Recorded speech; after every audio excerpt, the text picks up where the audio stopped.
இந்த இரத்த ஓட்டம் அப்படிங்கிறது ரொம்ப எசென்ஷியலான ஒரு விஷயம். அது சீராக இருக்கும் பொழுது தான் உடம்பு இயல்பான வெப்பநிலையில் இருக்கும். இந்த இரத்த ஓட்டம் சீராக இருக்கிறதுக்கு என்ன முதிரை பண்ணணும்? ஏன்னா ரத்த ஓட்டம் ஒரு இடத்துல சீராக இல்லை அப்படின்னா அந்த இடத்துல ஒரு ரொம்ப நாள் க்ரானிக்காக இருந்துச்சு அப்படின்னா ஸ்கின்னே பிளாக் கலரில் மாறும். பிராண முதிரை பயிற்சி பண்ணும் பொழுது என்ன நடக்கும் அப்படின்னு கேட்டிங்கன்னா, உடம்புல அந்த எனர்ஜின்னு சொல்லக்கூடிய பிராண சக்தி அது உடம்பு முழுக்க அதிகமான அளவில் சடனாக இன்க்ரீஸ் ஆகும். சுண்டு விரல் நுனி, மோதிர விரல் நுனி, அடுத்தது பெருவிரல் நுனி, மூணையும் இணைக்கணும். மற்ற 2 விரலும் நேராக இருக்கணும். பிளட் சர்க்குலேஷன் இஷ்யூ உங்களுக்கு இருக்குது அப்படின்னா நீங்கள் இந்த பிராண முதிரையை அந்த மாதிரி 2 தடவை பயிற்சி பண்ணலாம். இல்லைன்னா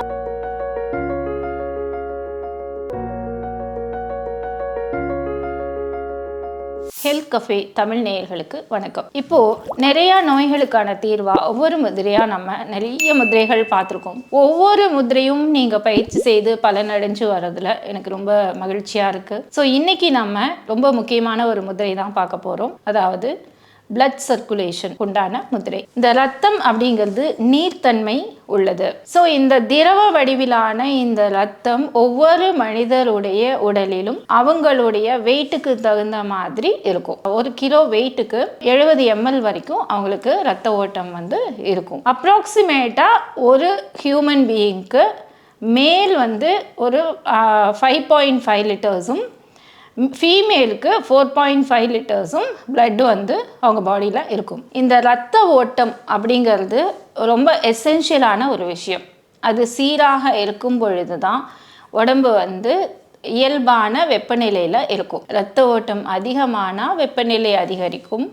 கூடவே ஹெல்த் இஷ்யூஸ் நிறையா வரும். இரத்த அழுத்த மாறுபாடு அப்படிங்கிறது ரொம்ப மிகப்பெரிய ஒரு விஷயமாக நம்ம ட்ரீட் பண்ணிகிட்ருக்கோம். அதாவது பிபி அப்படிங்கிறது. ஸோ இந்த இரத்த அழுத்தம், இரத்த ஓட்டம் சீராக இருக்கணும். இரத்த அழுத்தத்திற்குண்டான முதிரை நம்ம ஏற்கனவே பார்த்துருக்கோம். பிபி முத்ரா பார்த்துருக்கோம். இந்த இரத்த ஓட்டம் சீராக இருக்கிறதுக்கு என்ன முதிரை பண்ணணும்? ஏன்னா ரத்த ஓட்டம் ஒரு இடத்துல சீராக இல்லை அப்படின்னா அந்த இடத்துல ஒரு ரொம்ப நாள் க்ரானிக்காக இருந்துச்சு அப்படின்னா ஸ்கின்னே பிளாக் கலரில் மாறும். ஸோ இந்த இரத்த ஓட்டம் சரியாக இருக்கும் பொழுது தான் நம்மளால் ஆரோக்கியமாக இயங்க முடியும். ஒரு எழுந்து சுறுசுறுப்பாக ஒரு வேலையை பார்க்குறதோ, நடந்து போகிறதோ, ஒரு படிப்பில் கவனம் செலுத்துகிறதோ, இல்லை நேரத்துக்கு சாப்பிட்றதுலேருந்து எல்லாமே கரெக்டாக நடக்கணும் அப்படின்னா இந்த பிளட் சர்க்குலேஷன் அப்படிங்கிறது கரெக்டாக இருக்கணும். ஸோ இந்த நீர்த்தன்மை உள்ள இந்த இரத்த ஓட்டம் சரியாக இருக்கிறதுக்கு நீர் முதிரை, அதாவது வருண முதிரை ரொம்ப ரொம்ப எசென்ஷியல். ஸோ இந்த வருண முதிரை பண்ணும் பொழுது அந்த இரத்தத்தில் இருக்கக்கூடிய அந்த அடர்த்தியானது, அதாவது அந்த இரத்தத்தினுடைய அடர்த்தி அதிகமாகவும் ஆகக்கூடாது, குறைவாகவும் ஆகக்கூடாது. ஸோ அப்படி அதில் இருக்கக்கூடிய அந்த மாறுபாட்டை இந்த வருண முதிரையை செய்யும் பொழுது அது கொஞ்சம் சரி பண்ணி இயல்பான நிலையில் அந்த இரத்த ஓட்டத்தை கொடுக்கும். அடுத்தது பார்த்தீங்க அப்படின்னா பிராண முதிரைன்னு ஒரு முதிரை. ஏற்கனவே நம்ம நிறையா இந்த பிராண முதிரையை பற்றி பார்த்துருக்கோம். பிராண முதிரை பயிற்சி பண்ணும் பொழுது என்ன நடக்கும் அப்படின்னு கேட்டிங்கன்னா, உடம்புல அந்த எனர்ஜின்னு சொல்லக்கூடிய பிராண சக்தி அது உடம்பு முழுக்க அதிகமான அளவில் சடனாக இன்க்ரீஸ் ஆகும். ஸோ அந்த பிராணசக்தி அதிகமாகும் பொழுது இரத்த ஓட்டமும் சீராக நடக்கும். ஒரு இடத்துல கம்மியாக இருந்துச்சு அப்படின்னா அந்த இரத்த ஓட்டம் அந்த இடத்துல பிராணசக்தி கிடைக்கும் பொழுது அது நல்ல இயல்பாக அது தன்னுடைய வேலையை செய்ய ஆரம்பிக்கும். அந்த இரத்த ஓட்டம் பாய ஆரம்பிக்கும். ஸோ இந்த வருண முதிரையும் பிராண முதிரையும் 2மே கரெக்டாக பயிற்சி பண்ணி வரவங்களுக்கு சரியான அளவில் இரத்த ஓட்டம் சீராக இயங்கும். இந்த வருண முதிரையும் பிராண முதிரையும் ஏற்கனவே நம்ம பார்த்துருக்கோம். இப்போ நான் எப்படி பயிற்சி பண்ணுறதுன்னு மறுபடியும் இப்போ நான் சொல்ல போகிறேன். வருண முதிரை உங்களோட லிட்டில் ஃபிங்கர், அதாவது சுண்டு விரலோட நுனியில் பெருவிரல் நுனியை இணைச்சிட்டு மற்ற 3 விரலும் நேராக இருக்கணும். இது வருண முதிரை. ஸோ இந்த வருண முதிரை இது இரத்த ஓட்டத்தை சமநிலைப்படுத்தும். அதை ஏற்கனவே வருண முதிரை பாடி ஹீட் அதிகமாக இருக்கிறவங்க வருண முதிரை பண்ணணும் அப்படின்னு பார்த்துருக்கோம். ஸோ ஹீட் பேலன்ஸ் பண்ணுறதும் வருண முதிரை பண்ணும். இரத்த ஓட்டத்துக்கும் இந்த வருண முதிரை ரொம்ப எசென்ஷியலான ஒரு ப்ராக்டிஸ். ஸோ இப்போ பிராண முதிரை எப்படி பண்ணணும் அப்படின்னா, சுண்டு விரல் நுனி, மோதிர விரல் நுனி, அடுத்தது பெருவிரல் நுனி, மூணையும் இணைக்கணும். மற்ற 2 விரலும் நேராக இருக்கணும். இது பிராண முதிரை. ஸோ பிராண முதிரை காலையில் எழுந்த உடனே 10 நிமிஷம் பயிற்சி பண்ணுங்கள். இயல்பான நிலையில் இருக்கிறவங்க, இந்த மாதிரி பிளட் சர்க்குலேஷன் இஷ்யூ இருக்கிறவங்க மார்னிங் 10 மினிட்ஸ் பண்ணது பத்தாது, திருப்பி ஈவினிங் ஒரு 2 to 3 ஒரு 3 மணிக்குள்ளே பண்ணிவிடுங்க. ஏன்னா பிராணமுதிரை பொறுத்த வரைக்கும் 3 மணிக்கு மேலே நீங்கள் ஒரு 10 நிமிஷம் 15 நிமிஷம் பண்ணீங்க அப்படின்னா நைட் 12 மணி வரைக்கும் தூக்கம் வராது. அது வந்து ரொம்ப எனர்ஜைஸ் பண்ணி விட்ரும். அதனால் அதிகமான இந்த மாதிரி பிளட் சர்க்குலேஷன் இஷ்யூ உங்களுக்கு இருக்குது அப்படின்னா நீங்கள் வந்து இந்த பிராண முதிரையை இந்த மாதிரி 2 தடவை பயிற்சி பண்ணலாம், இல்லைன்னா ஒரு தடவை பண்ணால் போதும். அதே மாதிரி இந்த வருண முதிரை, வருண முதிரை வந்து காலையில் 10 நிமிஷம் பயிற்சி பண்ணுங்கள், ஈவினிங் அகெயின் 10 நிமிஷம் வந்து பயிற்சி பண்ணுங்கள். ஸோ எதுவாக இருந்தாலுமே கரெக்டாக அந்த டைம் கேப் கொடுத்து ப்ராக்டிஸ் பண்ணுங்கள். இப்போ பிராணமுதிரை பண்ணிவிட்டு உடனே வருண முதிரை பண்ண வேண்டாம்.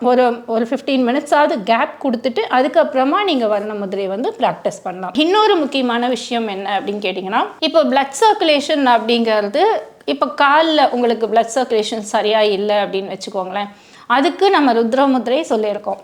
ஸோ ருத்ர முதிரை பயிற்சி பண்ணும் பொழுது எந்த முதிரை பயிற்சி பண்ணாலும் எந்த பாகத்துக்கு, இப்போ காலுக்குன்னா காலுக்கு ருத்ர முதிரை அப்படின்னு சொல்லிட்டோம் அப்படின்னா அந்த இடத்துல சக்தி ஓட்டம் அதிகமாகும், இரத்த ஓட்டம் அதிகமாகும்.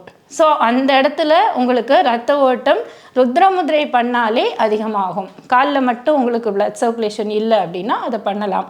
இல்லை எனக்கு வந்து அங்கங்கே, அதாவது கையில் வந்து நம்னஸ் வருது, திடீர்னு காலில் நம்னஸ் வருது, அப்புறம் மாறி மாறி வேறு நிறைய இடங்களில் நம்னஸ் வருது, அதாவது நம்னஸ் அப்படிங்கிறது மரத்து போகுது, இந்த மாதிரி ஆகுது. ஸோ உங்களுக்கு ஓவராலாக பிளட் சர்க்குலேஷன் இன்க்ரீஸ் பண்ணணும்னா மட்டும் இந்த பிராண முதிரை வருண முதிரை காம்பினேஷனை நீங்கள் எடுத்துக்கோங்க. இல்லை ருத்ர முதிரை பண்ணால் காலுக்கு உங்களுக்கு பிளட் சர்க்குலேஷன் அதுலேயே அட்ஜஸ்ட் ஆகிடும். இல்லை வேறு ஏதாவது, இப்போ கைக்கு அப்படின்னு சொன்னீங்கன்னா நம்ம கணேச முதிரை ப்ராக்டிஸ் பண்ண சொல்லுவோம். கையில் மட்டும் மறுத்து போகுது அப்படின்னா கணேச முதிரை ப்ராக்டிஸ் பண்ண சொல்லுவோம். இல்லை இந்த கையோட எக்ஸசைஸ் கூட நீங்கள் நார்மலாக பண்ணக்கூடிய எக்ஸசைஸ் இல்லை யோகாலேயே அது சரியாயிடும். ஸோ இந்த மாதிரி சில விஷயங்கள் நீங்கள் யோசித்து பண்ணுங்கள். அதாவது அந்த பகுதிக்கு மட்டும் அப்படிங்கும்போது நீங்கள் அதுக்குண்டான முதிரை பண்ணும்போதே அந்த இடத்துல சக்தி ஓட்டமும் இரத்த ஓட்டமும் அதிகமாகும். அதனால் தேவைப்பட்டால் மட்டும் ஆல் ஓவர் த பாடி இந்த பிளட் சர்க்குலேஷன் இஷ்யூ இருக்குது அப்படின்னா மட்டும் நீங்கள் இந்த 2 முதிரையை எடுத்து ப்ராக்டிஸ் பண்ணுங்கள். ஏற்கனவே டயபெட்டிஸ் இருக்குது, டயபெட்டிஸ் முத்ரா பண்ணிகிட்ருக்கேன், கூடவே பிபி இருக்குது, பிபி முத்ராவும் பண்ணிகிட்ருக்கேன் அப்படின்னு சொல்கிறவங்க அதுலேயே பார்த்தீங்கன்னா 3 முத்ரா வந்துடும். ஸோ அந்த 3 முத்ராலேயே உங்களுக்கு அந்த இரத்த ஓட்டம் உங்களுக்கு வந்து உடம்புல கிடச்சிரும். ஸோ கூட நீங்கள் வந்து அதிகமாக இந்த முதிரையை பண்ணணும் அப்படின்னு அவசியம் கிடையாது. அதனால் ஒரு யோசித்து நீங்கள் வந்து எவ்வளோ முத்ரா பண்ணுறீங்க இல்லை பண்ணலை அப்படிங்கிறத பொறுத்து இந்த 2 முதிரையை நீங்கள் பண்ணணுமா அப்படிங்கிறத பண்ணுங்கள். ஸோ ப்ராக்டிஸ் பண்ணுங்கள், நலம் பெறுங்க, வாழ்க வளமுடன். இந்த வீடியோ உங்களுக்கு பிடிச்சிருந்தா லைக் பண்ணுங்க, ஷேர் பண்ணுங்க, கமெண்ட் பண்ணுங்க. மறக்காம பெல் பட்டனை கிளிக் பண்ணிட்டு சப்ஸ்கிரைப் பண்ணிடுங்க.